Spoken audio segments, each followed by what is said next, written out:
Al Condeluci, back again with another version of our video series produced by Class Community. We're putting up some information related to social capital and community building based on all the work that we're doing at Class in Western Pennsylvania. Today, what I really want to talk about is social capital, and in our work in helping people build social capital, relationships that are important in their lives, we actually have identified 4 critical steps.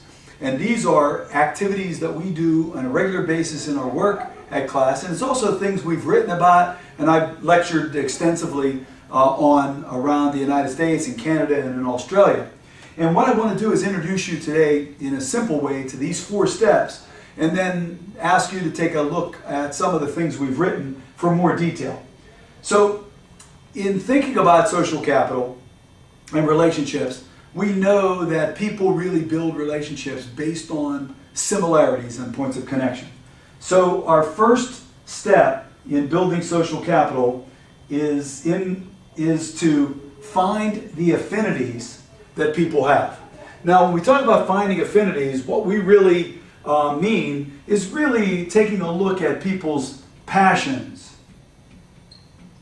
or their interests. Maybe their skills, talents,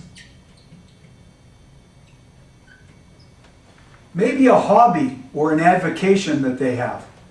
All of these things, when you begin to identify them, we call that actually performing a cultural profile in helping to discover what people's interests and what their assets are. So step 1 is really to find these affinities. For example, for me, there's a lot of things that I like and feel good about. I love to read, enjoy playing golf, very much interested in jazz music.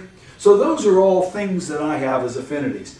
So the first step is really having a conversation that allows us to identify the affinities. And then once we have that together, then the next step is where in the general community, and we call this finding the venue, can we discover communities, generic communities, that correspond to the passions, skills, and interests.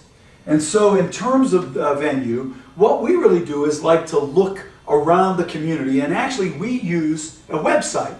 We use the website www.meetup.com.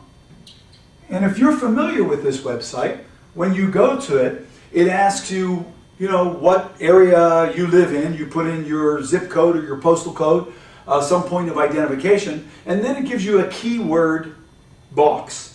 So what we do is we go back to one of the keywords based on somebody's interests, and we plug it right into this website, meetup.com.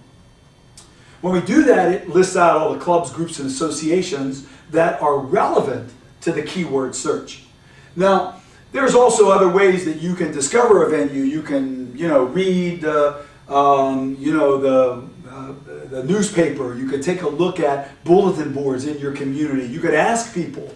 But once you discover the community venue, then you're ready for step 3. And step 3 really focus on understanding the behaviors that are essential to success in the community. Now, when we talk about behaviors, there's really 4 elements that we've come to learn about that are important. One are rituals. What are the rituals that community subscribes to?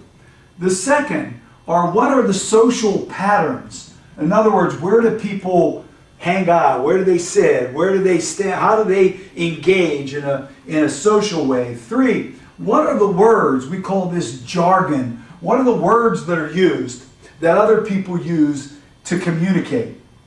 And then 4th, what is the history of this venue?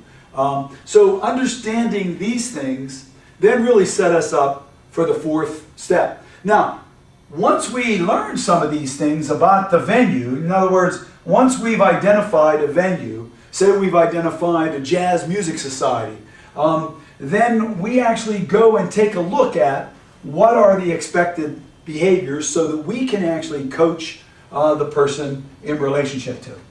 And this gets to the last step, and maybe the most important step.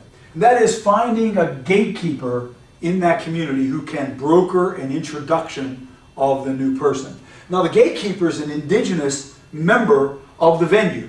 They're a member of the Jazz Society. They're a member of whatever the club, group, or association is that you've discovered when you've gone to the meetup.com website. And once you've discovered the site and you know a little bit about the behaviors, now you need somebody to do the introduction. And so, as we think about this notion of social capital, we know that there are strategies that help us get there. If you understand these 4 strategies, you get a better shot at helping somebody build relationships. So take a look at our website, classcommunity.org, or my website, alcondeluci.com, and you can find more about the 4 steps to social capital. Thanks so much. See you soon.